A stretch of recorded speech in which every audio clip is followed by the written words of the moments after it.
ಎಲ್ಲರಿಗೂ ನಮಸ್ಕಾರ. ನಾನಿವತ್ತು ನುಗ್ಗೆ ಸೊಪ್ಪಿಂದು ಚಟ್ನಿ ಪುಡಿ ಮಾಡೋಣ ಅಂದ್ಕೊಂಡೀನಿ. ಹೆಂಗಂತ ನೋಡೋಣ ಬನ್ರಿ. ಇದಕ್ಕೆ ಸ್ಟವ್ ಹಚ್ಕೊಂಡು ಒಂದು ಬಾಳೆ ಇಟ್ಕೊಂಡು ಒಂದು ಅರ್ಧ ಸ್ಪೂನಷ್ಟು ತುಪ್ಪ ಹಾಕೋತೀನಿ. ಅದಕ್ಕೆ 2 ಸ್ಪೂನು ಹುರುಳಿಕಾಳು ಹಾಕೋತೀನಿ.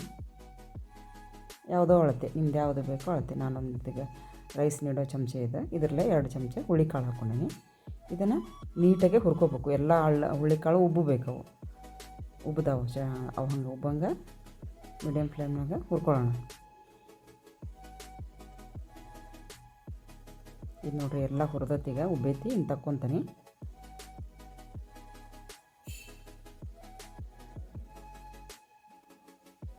ಈಗ ಅದಕ್ಕೆ ಇನ್ನೊಂದು ಸ್ವಲ್ಪ ತುಪ್ಪ ಹಾಕಿ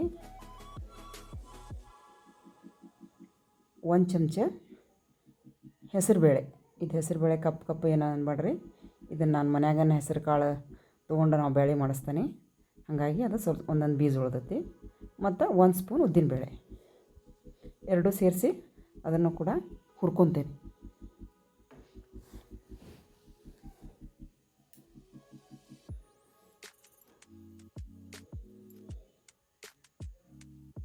ಇದಕ್ಕೆ 1 ಸಣ್ಣ ಸ್ಪೂನು ಜೀರಿಗೆ ಹಾಕ್ತಾನೆ.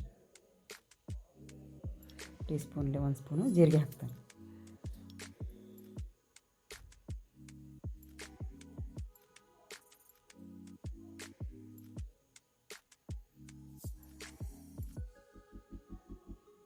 ಈ ಜೀರಿಗೆ ಮತ್ತು ಉದ್ದಿನಬೇಳೆ ಹೆಸರುಬೇಳೆ ಎಲ್ಲನೂ ಸ್ವಲ್ಪ ಕೆಂಪಾಗಂಗೆ ಹುರಿಬೇಕು ರೀ.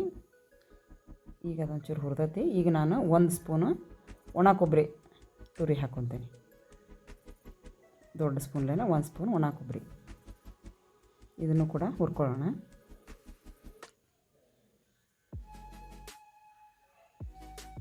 ಈಗ ಇದಕ್ಕೆ ಹುಣಸೆಹಣ್ಣು ಹಾಕೋಬೇಕು.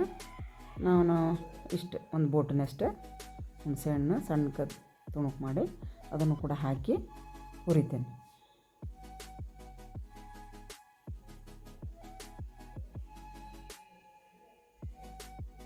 ಈಗ 1-2 ಕಡ್ಡಿ ಕರಿಬೇವು ಹಾಕೋಣ.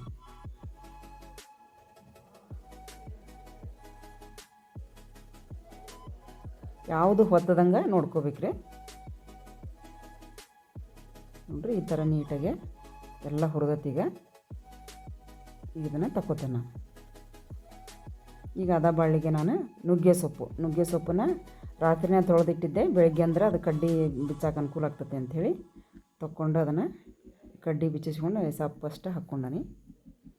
ಅದನ್ನು ಕೂಡ ನೀಟಾಗಿ ಎಲ್ಲಿ ಹೊತ್ತದಂಗೆ ಸ್ವಲ್ಪ ಬಿರುಸೂ ಆಗ್ಬೇಕದು. ಹಂಗೆ ಹುರ್ಕೊಳ್ಳೋಣ ರೀ.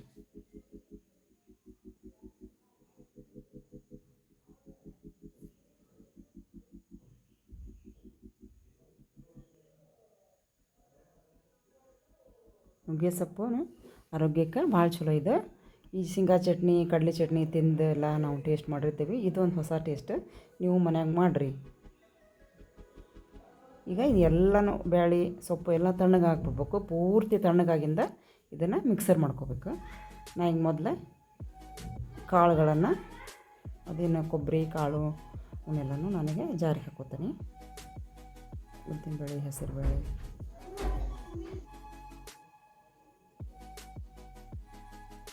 ಈ ಹುಳಿ ಕಾಳನ್ನು ಕೂಡ ನನಗೆ ಅದಕ್ಕೆ ಸೇರಿಸ್ಕೊತಾನೆ.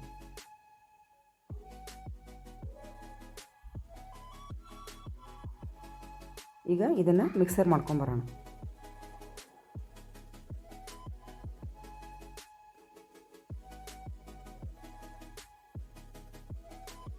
ಈಗ ಇದಕ್ಕೆ ಹುರಿದಂಥ ನುಗ್ಗೆ ಸೊಪ್ಪನ್ನು ಹಾಕೊಳ್ಳೋಣ. ಈಗ ನೋಡಿರಿ, ಈ ಸೊಪ್ಪು ಹಿಂಗೆ ಮುಟ್ಟಿದ್ರೆಲ್ಲ ಪುಡಿ ಆಗ್ತೈತಿ. ಈ ಥರ ಹುರ್ಕೋಬೇಕು.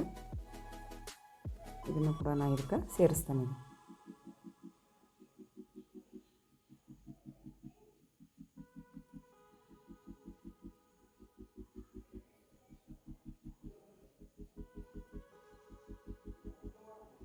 ಇದಕ್ಕೆ 2 ಸ್ಪೂನು ಖಾರ ಹಾಕ್ತಾನೆ. ಈ ಖಾರ ಒಂಚೂರು ಜಾಸ್ತಿ ಖಾರ ಐತಿ. ನಿಮ್ಗೆ ಎಷ್ಟು ಬೇಕೋ ಅಷ್ಟು ನೋಡ್ಕೊಂಡು ನೀವು ಹಾಕೋರಿ. ಇದು 2 ಸ್ಪೂನ್ ನಾನು ಈಗ ಇದು ಖಾರ ಹಾಕ್ತಾನೆ.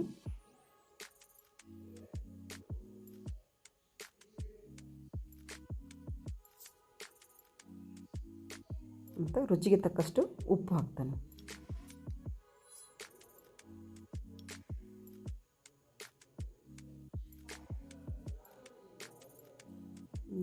ಹುಣಸೆ ಹುಳಿ ಹಾಕ್ಯಾನಲ್ಲ, ಹಾಗಾಗಿ ಅದಕ್ಕೆ ಒಂದು ಸ್ವಲ್ಪ ಬೆಲ್ಲ ಹಾಕ್ತಾನೆ.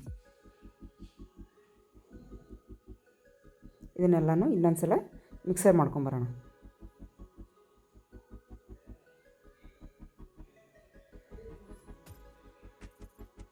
ಈಗ ನೋಡಿರಿ ಚಟ್ನಿ ಪುಡಿ ಎಲ್ಲ ರೆಡಿ ಆಗೈತಿ. ಇದನ್ನು ಒಂದು ಬೌಲಿಗೆ ಹಾಕಿ ತಣ್ಣಗೆ ಮಾಡೋಕ್ಕಿಡೋಣ.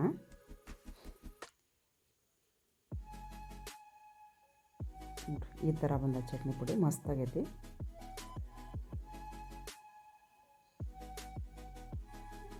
ನನ್ನ ರೆಸಿಪಿ ನಿಮ್ಗೆ ಇಷ್ಟ ಆಗಿದ್ರೆ ಲೈಕ್ ಮಾಡಿರಿ, ಸಬ್ಸ್ಕ್ರೈಬ್ ಮಾಡಿರಿ, ಶೇರ್ ಮಾಡಿರಿ.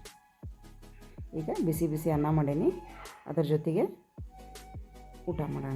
ಈಗ ಇದಕ್ಕೆ 1 ಸ್ಪೂನ್ ತುಪ್ಪ ಹಾಕ್ತಾನೆ ಮತ್ತು 1 ಸ್ಪೂನು ಈ ಪುಡಿ ಹಾಕ್ತಾನೆ. ನೋಡಿರಿ, ಈ ಥರ ತುಪ್ಪ ಮತ್ತು ಪುಡಿ ಕಲಿಸ್ಕೊಂಡು ತಿಂದರೆ ಯಾವ ಸಾಂಬಾರನೂ ಬೇಕಾಗಿಲ್ಲ. ಒಂದು ಸಲ ಸಾಂಬಾರು ಮಾಡೋದು ಬೇಸರ ಆದಾಗ ನೀವು ಈ ಥರ ಮಾಡಿಕೊಂಡು ಊಟ ಮಾಡ್ಬೋದು.